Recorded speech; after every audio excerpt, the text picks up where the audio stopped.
চিংড়ি মাছ খেতে আমরা ছোট বড় প্রত্যেকেই খুবই ভালোবাসি। এইভাবে বাড়িতে একবার চিংড়ি মাছ বানিয়ে দেখবেন, আশা করি বাড়ির প্রত্যেকেরই খুব ভালো লাগবে। তাহলে আসুন জেনে নেওয়া যাক। এর জন্য আমি 8টা চিংড়ি মাছকে ভালোভাবে পরিষ্কার করে ধুয়ে নিয়েছি। তার মধ্যে আমি লবণ, হলুদের গুঁড়ো আর এখানে কাশ্মীরি রেড চিলি পাউডার দিয়ে দিলাম।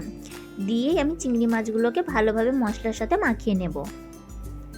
চিংড়ি মাছ মাখানোর সময় অবশ্যই কিন্তু আপনারা চিংড়ি মাছের নিচের দিকে যে অংশটা আছে সেইখানে হাত দিয়ে দিয়ে ভালো করে মশলাগুলোকে মাখিয়ে নেবেন। এতে চিংড়ি মাছের ভেতর পর্যন্ত মশলাটা মিক্সড হয়ে যায়। এরপরে আমি কড়াইয়ে সাদা তেল নিয়ে নিয়েছি। আপনারা চাইলে কিন্তু সরষের তেল দিয়েও এই রেসিপিটা করতে পারেন। তারপরে আমি একে একে সমস্ত চিংড়ি মাছগুলো এখানে অ্যাড করে দিচ্ছি। সমস্ত চিংড়ি মাছগুলো আমি এখানে ভেজে নেব। চিংড়ি মাছ ভাজার সময় কিন্তু আপনাদেরকে খুব হার্ড করে ভাজার দরকার নেই। এক এক পিসটা 10 সেকেন্ড করে ভাজলেই হয়ে যায়। আমার এক পিসটা 10 সেকেন্ড ভাজা হয়ে গেছে। আমি অপর পিসটা ভাজার জন্য আবার দিয়ে দিচ্ছি।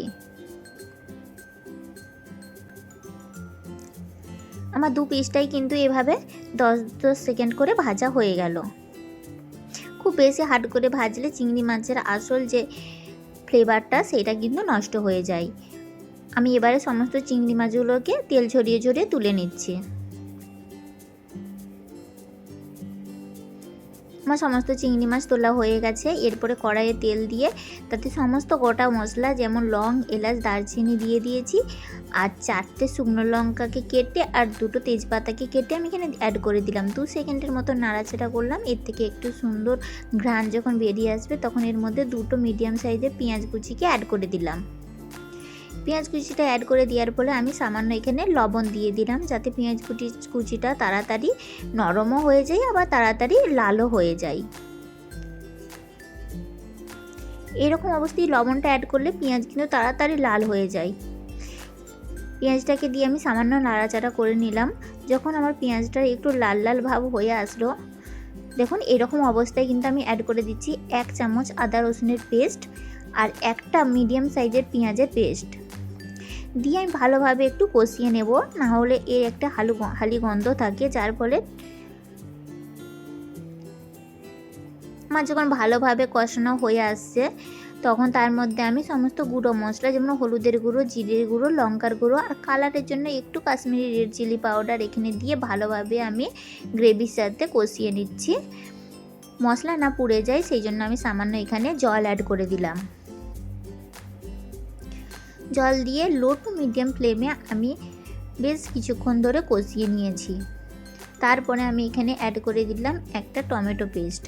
টমেটো পেস্টটা দিয়েও আবার কিন্তু আমাকে বেশ কিছুক্ষণ কষিয়ে নিতে হবে, যতক্ষণ না পর্যন্ত টমেটো পেস্টটা থেকে যে গ্রেভিটা কষানোর পরে যখন তেল ছেড়ে দিয়েছে এরকম অবস্থায় আমি এর মধ্যে জল অ্যাড করে দিলাম।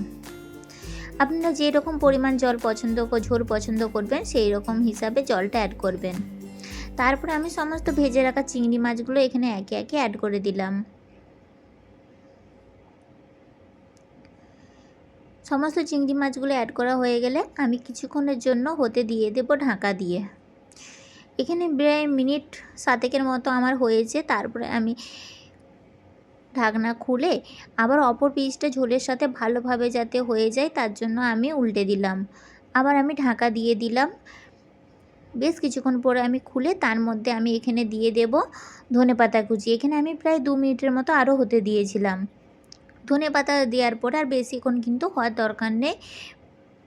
1-2 মিনিটের মধ্যে আপনার চিংড়ি মাছের এই তরকারি একদম পারফেক্টভাবে রেডি হয়ে যাবে। ঢাকা দিয়ে দিলাম। দেখুন আমার চিংড়ি মাছের রেসিপি একদম পারফেক্টভাবে তৈরি হয়ে গেছে। এইভাবে একবার বানিয়ে দেখবেন, গরম গরম ভাতের সাথে খেতে খুবই ভালো লাগে।